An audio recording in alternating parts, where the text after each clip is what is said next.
যেহেতু চায়নার সাথে বাংলাদেশের আনুষ্ঠানিক কূটনীতিক সম্পর্ক শুরু করেন জিয়া রহমান নিজে, কারেক্ট। তার আগ পর্যন্ত অর্থাৎ 1975 সালের আগ পর্যন্ত চায়নার সাথে বাংলাদেশের কোনো সম্পর্কই ছিল না, এবং বাংলাদেশকে স্বীকৃতি দিয়েছে চায়না জিয়া রহমান ক্ষমতায় আসার পর।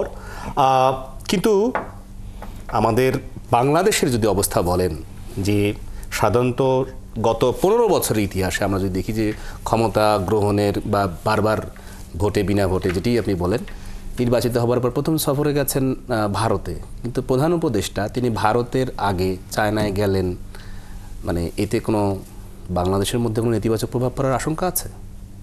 নেতিবাচক না ইতিবাচক? নেতিবাচক। জি, আপনাকে ধন্যবাদ। কারণ চতুর্দিকে ভারত। আপনাকে ধন্যবাদ। চীনের এই ডক্টর মোহাম্মদ ইউনূসের সফরকে ঐতিহাসিক বলা হচ্ছে নানান প্রেক্ষাপটে। সাংবাদিক বন্ধুরা, রাজনৈতিক বিশ্লেষক, আন্তর্জাতিক বিশ্লেষক সকলে কিন্তু একটা জায়গায় এসে একমত হচ্ছেন যে এই সমসাময়িক সময়ের প্রেক্ষিতে এই সফর অত্যন্ত গুরুত্বপূর্ণ। আমরা পত্রপত্রিকার মাধ্যমে যতটুকু দেখেছি বুঝছি সেটা হচ্ছে ডক্টর মোহাম্মদ ইউনূস সাহেব আমার বিবেচনায় ব্যক্তিগতভাবে ঠিক সময় তিনি চীন সফরে গেছেন সামগ্রিক বিচার বিশ্লেষণের প্রেক্ষিতে। যেমন ছোট্ট একটি বিষয় জানেন, আমার যে মানুষটি অসুস্থ, আমাদের তো একটা বড় সেকশন পার্শ্ববর্তী দেশ ইন্ডিয়াতে চিকিৎসা নিতে যায়, কিন্তু এমনিতে তো পর্যটক একেবারে কমপ্লিটলি বন্ধ, কিন্তু চিকিৎসার ক্ষেত্রেও ভিসার যদি মেয়াদ শেষ হয়ে যায় সেখানে গড়িমসি হচ্ছে। দেখা গেল যে ফলো আপ চিকিৎসার জন্য তার খুবই যাওয়া জরুরি। সেই জায়গাটাও আমরা শুনছি, আমি তো সীমান্তবর্তী অঞ্চলের মানুষ, চুয়াডাঙ্গার মানুষ, সেই জায়গায় দেখেছি যে বর্ডারে যে হেনস্থা হচ্ছে তারা। সেই ক্ষেত্রে আজকে আমার একটা সংবাদ দেখলাম পত্রিকায়, খুবই আমার ভালো লেগেছে। চীন বিশেষ উদ্যোগ নিচ্ছেন, সরাসরি বাংলাদেশ থেকে ফ্লাইট ওদের একটা জায়গার নাম করলো, সেখানে যেতে পারবে। কুনমিং, চট্টগ্রাম থেকে কুনমিং সরাসরি ফ্লাইট, এবং সাউদার্ন চায়না। আরেকটি আমার কাছে যেটা আমি শুনেছি যে ওরা বিশেষায়িত হাসপাতাল ঢাকা শহরে বাংলাদেশে করারই উদ্যোগ নিচ্ছে। তো আমি মনে করি যত শত রাজনীতি, ভূ রাজনীতি, এটা ওটা বাদ দিলেও মানবিকতা একটা ব্যাপার। এই যে বিষয়গুলো আপনি বাংলাদেশের মানুষের জন্য কিছু করা, মানুষের জন্য যে জায়গায় তারা দরজা বন্ধ করছে ভারত, এমন আমরা একটা গণতন্ত্রের পক্ষে দেশে ছাত্র জনতা ভূমিকা নিয়েছে, এদেশের আবাল বৃদ্ধ মানুষ ভূমিকা নিয়েছে, এমনকি একটা শিশু সেও জীবন দিয়েছে প্রায় 100-র ঊর্ধ্বে এই গত আন্দোলনে।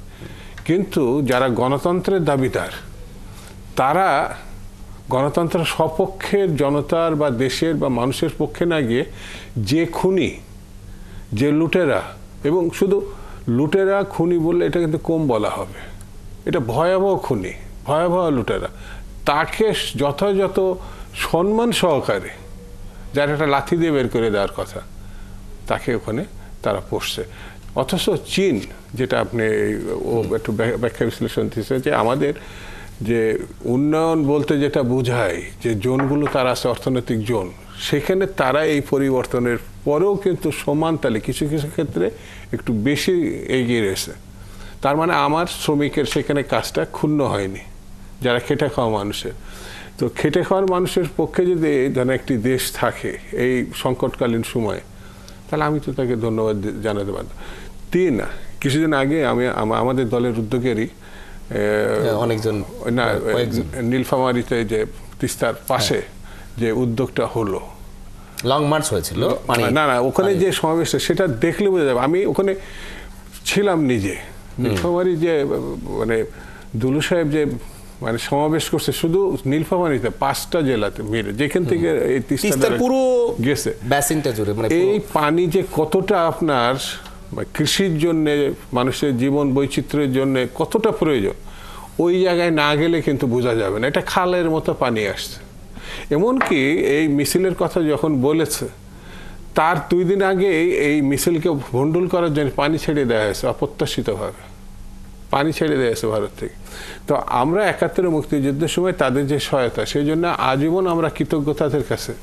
কিন্তু কৃতজ্ঞের মূল্য যে কতটা দিতে হয় এই মানুষকে, এই দেশের মানুষকে, সেটা হাড়ে হাড়ে উপলব্ধি করেছে। সেই জন্য এই সফর, আপনি যে বললেন না, ভারতে না গিয়ে চীনে যাওয়া, আমার তো মনে হয় ডক্টর মোহাম্মদ ইউনূস সাহেব অত্যন্ত আগ্রহ সহকারে ভারতকে সিগন্যাল দিছেন। সেই সিগন্যাল তারা যদি অ্যাকসেপ্ট না করে, না বুঝতে পারে, সেটা তো শিশুসুলভ। চীনে যাওয়ার আগে কিন্তু ভারতকে এই সিগন্যাল দিছেন আমার যতটুকু জানা আছে। তো সেই জন্য এখানে ইউনূস সাহেব তো দোষী নাই, বাংলাদেশও না, বরঞ্চ সিগন্যাল যারা বুঝতে ভুল করছে তারা তো স্বাভাবিক কারণে খারাপ হিসেবে চিহ্নিত হবে।